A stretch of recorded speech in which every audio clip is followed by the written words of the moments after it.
January 9th, 2022. Something strange happens on the global web. Suddenly, North Korea vanishes from the internet. Government portals drop offline.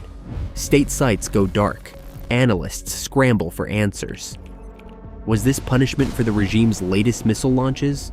A covert strike from a rival nation? A state-backed cyber operation? The truth is far smaller and far stranger. A single researcher in pajamas, sitting alone in a quiet room, had decided he'd had enough. Why did he target an entire country? And how did one man manage to knock a government off the map? 12 months earlier, an American security researcher notices a suspicious file on his screen. Online, he's known only by a handle, P4X. One night, he receives a message offering a new exploit tool. He opens it cautiously inside a locked-down virtual machine. Nothing obvious breaks, but the next day, Google publishes a warning. A North Korean hacking unit is sending booby-trapped files to security researchers. P4X checks again. The tool he opened wasn't a gift. It was an attack vector.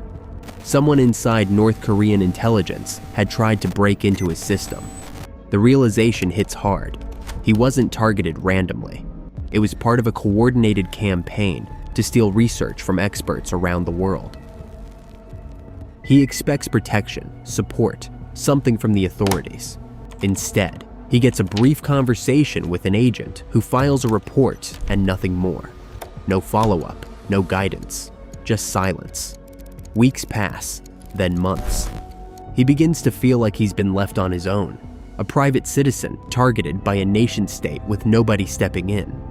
That neglect grows into something else, resentment. If no one will respond, maybe he will. By the end of the year, P4X starts quietly digging. He maps out North Korean state networks from the outside, examining every clue he can reach. What he finds shocks him.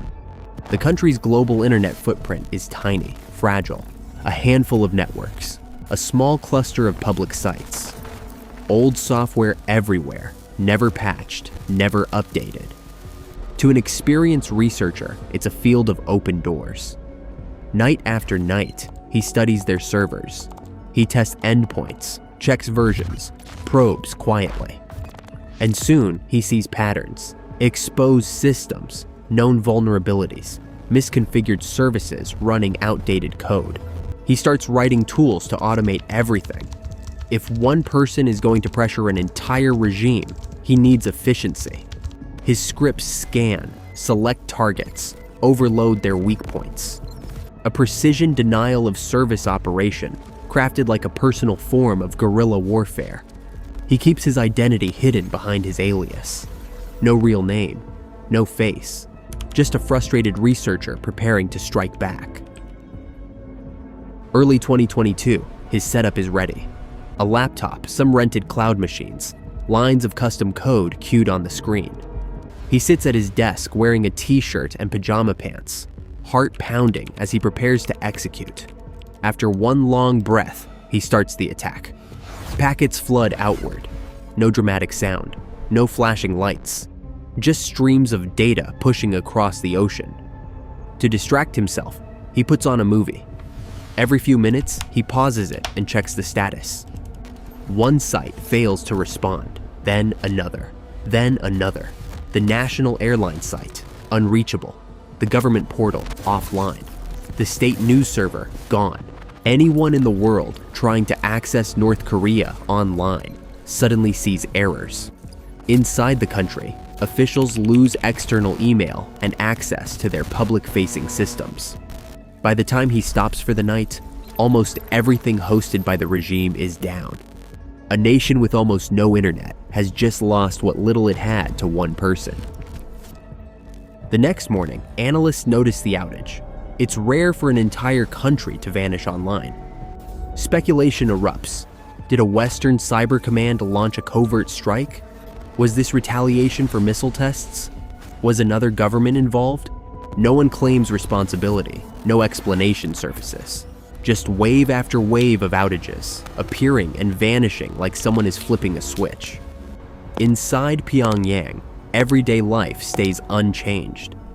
Most citizens cannot access the global internet. They never see the blackout.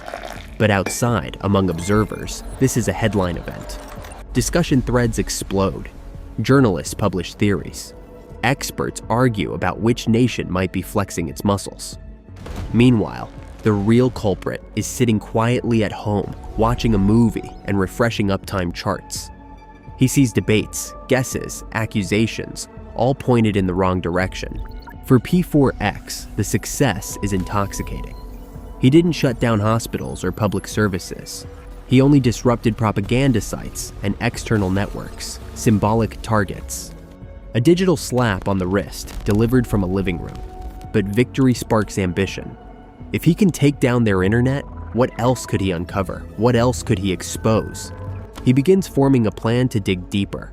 Not just denial of service attacks, but actual intrusions, real intelligence gathering. To expand his reach, he creates a hidden site on the dark web, a small platform calling for volunteers who share his anger, a vigilante project built to pressure a regime that rarely faces consequences. Not everyone approves. Some researchers worry he'll interfere with ongoing intelligence operations by allied governments.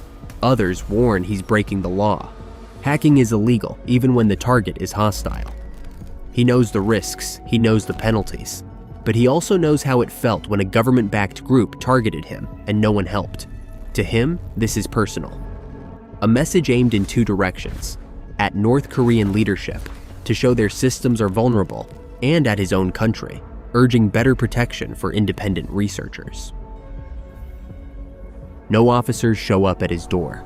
No suspicious cars appear outside. The regime never identifies the source.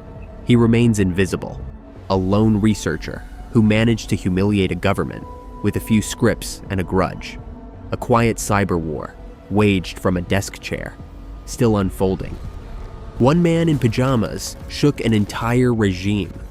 But the world of cybercrime holds threats far greater than political revenge. If a single hacker can silence a nation, imagine what thousands of criminals can do when they turn your identity into merchandise. Today, entire databases slip quietly into the hands of cyber criminals. Stolen driver's licenses, credit cards, passports, medical files, all traded like products on digital shelves. Behind every stolen record is a person who has no idea their information is being copied, sold, repackaged, and targeted again. Victims never see it happen. Most never know who took their data, how it was collected, or where it will end up next.